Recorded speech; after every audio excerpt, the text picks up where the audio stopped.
आज मैं आप लोगों को एक ऐसी हॉरर फिल्म दिखाने ले जा रहा हूं जो मेंटल इंस्टेबिलिटी के बारे में है। इस फिल्म के आखिर में एक चौंकाने वाला ट्विस्ट है जो पक्का आपके दिमाग की बत्ती गुल कर देगा। तो बिना किसी देरी के चलिए शुरू करते हैं।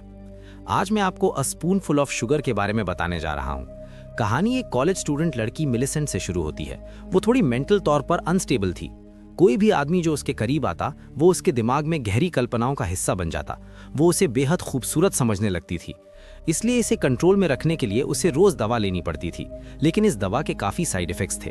ये बिल्कुल जहरीले मशरूम खाने जैसा था। उसे तरह तरह के हेलुसिनेशंस होने लगते थे। डॉक्टर ने उसे दवा की डोज कंट्रोल में रखने की सलाह दी थी, लेकिन क्योंकि मिलिसेंट अनाथ थी, उसकी परवाह करने वाला कोई नहीं था। उसका अडॉप्ट किया हुआ बाप भी कोई अच्छा इंसान नहीं था। सीधे शब्दों में कहें तो दोनों बस एक दूसरे का इस्तेमाल कर रहे थे। अपने अडॉप्टिव फादर के कंट्रोल से बचने के लिए उसने नैनी की जॉब ढूंढ ली। इस जॉब के लिए उसने जानबूझकर अपनी एज के बारे में झूठ बोला और ज्यादातर बातें भी सच नहीं बताई। ऊपर से उसने बहुत ही शरीफ और संस्कारी होने का दिखावा भी किया। उसका मेन काम रिबेका के ऑटिस्टिक बच्चे की देखभाल करना था। उस बच्चे का नाम जॉनी था। उसे सिर्फ ऑटिज्म ही नहीं था, बल्कि उसे बहुत गुस्सा भी आता था और उसे हवा से भी एलर्जी थी। मतलब उसके लिए नॉर्मल तरह से रहना बिल्कुल आसान नहीं था।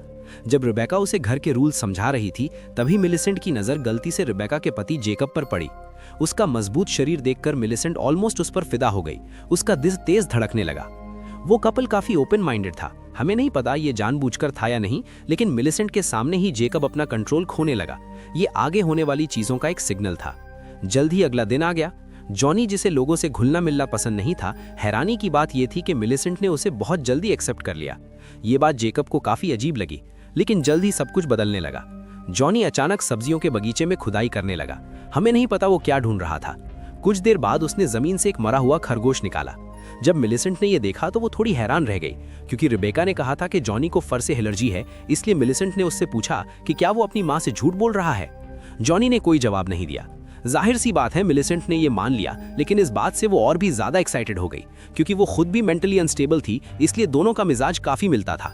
फिर उसने अपनी जेब से एक छोटा सा चाकू निकाला और जॉनी के सामने ही उस खरगोश के टुकड़े टुकड़े कर दिए, और उसने जॉनी से भी वही करवाया। लेकिन जो और भी ज्यादा विकृत था वो अभी आना बाकी था। काम से निकलने के बाद मिलिसेंट चुपके से जेकब के रूम के अंदर चली गई। वहां से उसने ना सिर्फ उसके कपड़े चुरा लिए, बल्कि उसने अपने मुंह में गोलियों का एक बड़ा सा बंच डाल लिया। शायद वो आगे कुछ और ही करने वाली थी। उसकी मेंटल स्टेट धीरे धीरे और भी अनस्टेबल होती जा रही थी। अगला दिन पलक झपकते ही आ गया। क्योंकि रिबेका एक बिजनेस ट्रिप पर बाहर गई हुई थी, मिलिसेंट ने खास तौर पर बहुत सुंदर तैयार होना शुरू किया। रिबेका के ना होने पर उसने और जॉनी ने साथ में काफी वक्त बिताया, जैसे वो इस घर की असली मालकिन हो। और असल में यही मिलिसेंट का फाइनल गोल था। लेकिन जब वो कपड़े साफ कर रही थी, तब उसने जेकब और रिबेका को फोन पर बात करते हुए सुन लिया। मिलिसेंट ने इस मौके को बिल्कुल नहीं छोड़ा और चुप कर उनकी बातें सुनने लगी। तब पता चला कि आज जॉनी का बर्थडे है। रिबेका चाहती थी कि मिलिसेंट रुककर जॉनी को कंपनी दे। मिलिसेंट तो वैसे भी तैयार थी। फिर उन्होंने मिलकर बर्थडे सेलिब्रेट करना शुरू किया। कुछ देर के लिए वो तीनों एक परफेक्ट फैमिली जैसे लग रहे थे। लेकिन जैसे ही कैंडल्स ब्लो करने का मोमेंट आया, जॉनी ने अचानक अपना कंट्रोल खो दिया। मिलिसेंट ने उसे शांत करने की कोशिश की और धीरे धीरे जॉनी नॉर्मल हो गया। तभी रिबेका का फोन आया। जेकब ने उसे बताया कि आज क्या हुआ था। सच कहें तो वो मिलिसेंट को लेकर थोड़ा कंसर्न था। जैसे जैसे उनकी बात आगे बढ़ी, सिचुएशन ऑकवर्ड होती गई। आगे क्या हुआ वो आप समझ ही सकते हो। थोड़ी देर बाद मिलिसेंट वहां आ गई। अच्छा हुआ कि उसने कुछ नहीं देखा, वरना ये कहानी और भी ज्यादा डार्क हो जाती। लेकिन जेकब भी कोई सीधा आदमी नहीं था। उसने मिलिसेंट को काफी कुछ सुना दिया। इस सिचुएशन में चीजें और भी बिगड़ने वाली थीं। तभी अचानक जॉनी ने जोर से दरवाजा धक्का देकर खोल दिया और एक बड़ा मौका वहीं छूट गया। रात के बीच रिबेका घर वापस आ गई और सीधा जॉनी के रूम में चली गई। लेकिन बर्थडे विश करने से पहले ही जॉनी ने उसके चेहरे पर जोर से थप्पड़ मार दिया। रिबेका गुस्से में थी और मजबूर भी, लेकिन आखिर वो उसका अपना बेटा था, इसलिए उसने सब कुछ बर्दाश्त किया। फिर वो चुपचाप मुड़कर बाथरूम में चली गई। और अब जो होने वाला है वो और भी डिस्टर्बिंग है। दर्द और घुटन पसंद करने की एक अजीब सी आदत थी। अब आप लोग समझ ही गए होंगे, है ना? अगला दिन पलक झपकते ही आ गया। मिलिसेंट चुपके से जॉनी को घर से बाहर ले आई, लेकिन क्योंकि जॉनी पहले कभी घर से बाहर नहीं गया था, वो जल्दी ही अनकंफर्टेबल हो गया। ऐसा लग रहा था जैसे वो टूटने वाला हो। लेकिन सही वक्त पर मिलिसेंट ने उसे शांत कर दिया। ये कहना गलत नहीं होगा कि मिलिसेंट को लोगों को कंट्रोल करना अच्छी तरह आता था। फिर मिलिसेंट उसे अपनी एक सीक्रेट जगह पर ले गई। वहां उसने जॉनी के दिमाग में कुछ अजीब और गहरी बातें डालनी शुरू कर दी।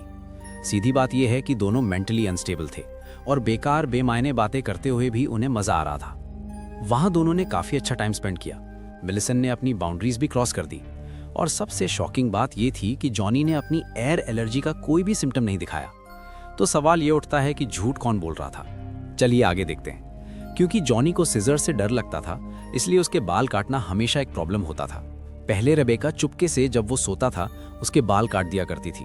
जब बाल काटने की बात उठी तब मिलिसेंट ने तुरंत कह दिया कि वो अपने फादर के बाल भी काट चुकी है। यह सुनते ही रेबेका को थोड़ा शक हुआ, क्योंकि मिलिसेंट ने पहले कहा था कि वो अनाथ है। लेकिन मिलिसेंट ने तुरंत सिचुएशन संभाली और बोला कि वो उसका पुराना अडॉप्टिव फादर था। इसके बाद रेबेका ने ज्यादा ध्यान नहीं दिया। फिर मिलिसेंट ने सिजर्स उठाई और जॉनी के बाल काटना शुरू कर दिया। रेबेका ने नोटिस किया कि मिलिसेंट काफी स्किल्ड थी। सबसे हैरानी की बात, जॉनी ने कोई रेजिस्टेंस नहीं किया, बल्कि वो शांत रहा। लेकिन अचानक जॉनी ने मिलिसेंट को काट लिया। इस बात से रेबेका गुस्से में आ गई। उसका रिएक्शन ऐसा था जैसे वो उसकी बायोलॉजिकल मदर ही ना हो। रेबेका के जाने के बाद मिलिसेंट को भी एक रिलैप्स आ गया। वो अपनी कंडीशन कंट्रोल करने के लिए दवा लेना चाहती थी, लेकिन उसके पास दवा खत्म हो चुकी थी। अगले दिन वो डॉक्टर हान के पास गई। ये दवा नॉर्मल नहीं थी, इसलिए डॉक्टर उसे आसानी से देने को तैयार नहीं था। लेकिन मिलिसेंट काफी चालाक थी। उसे पता था कि डॉक्टर इमोशनल इंसान है, इसलिए उसने रोना धोना शुरू कर दिया। डॉक्टर थोड़ा पिघल गया, लेकिन अगले ही पल मिलिसेंट ने अचानक उल्टी कर दी, जिससे डॉक्टर घिन से भर गया और वहां से हट गया। बस इसी मोमेंट का फायदा उठाते हुए मिलिसेंट ने तुरंत डॉक्टर की दवा चुरा ली। अब पता चलता है कि वो इतनी दवा क्यों चाह रही थी।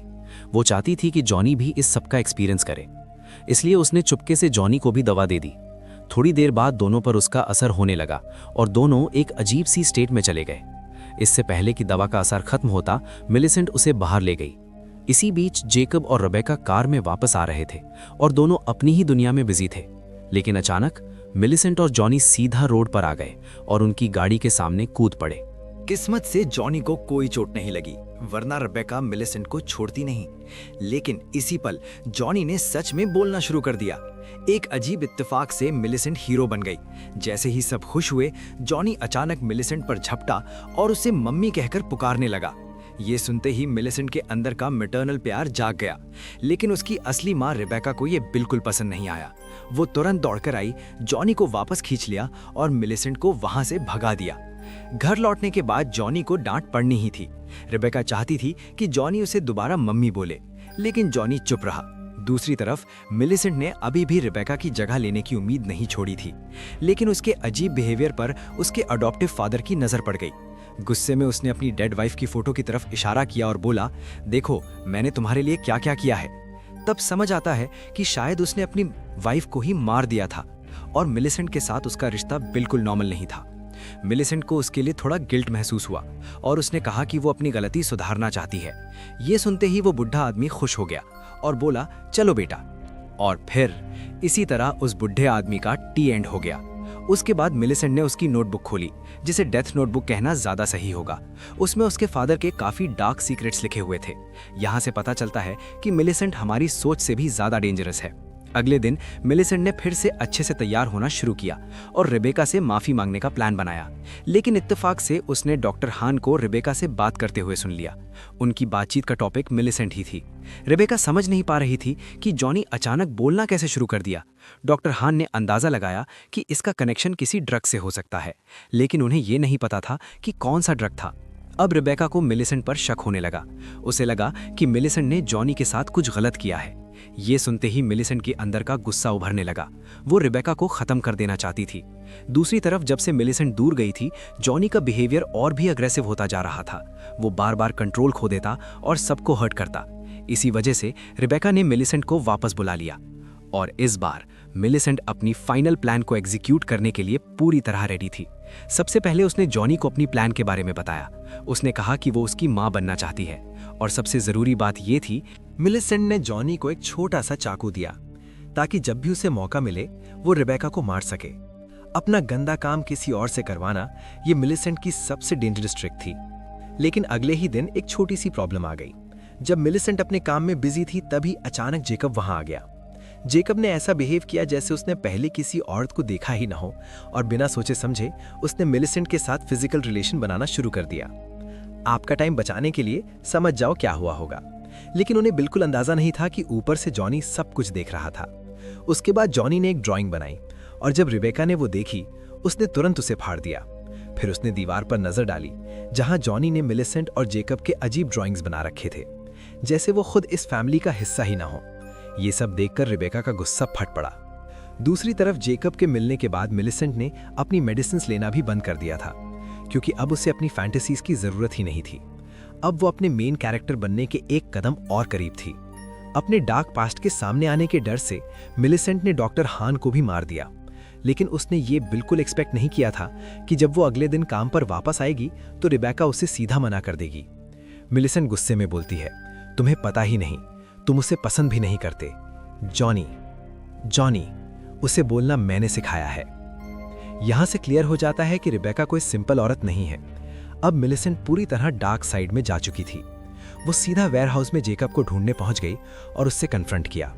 वो चाहती थी कि जेकब उससे अपनी असली वाइफ की तरह एक्सेप्ट करे, लेकिन मिलिसेंट अभी भी मैच्योर थी। उसे अपने रिलेशनशिप की रियलिटी समझ नहीं आई थी।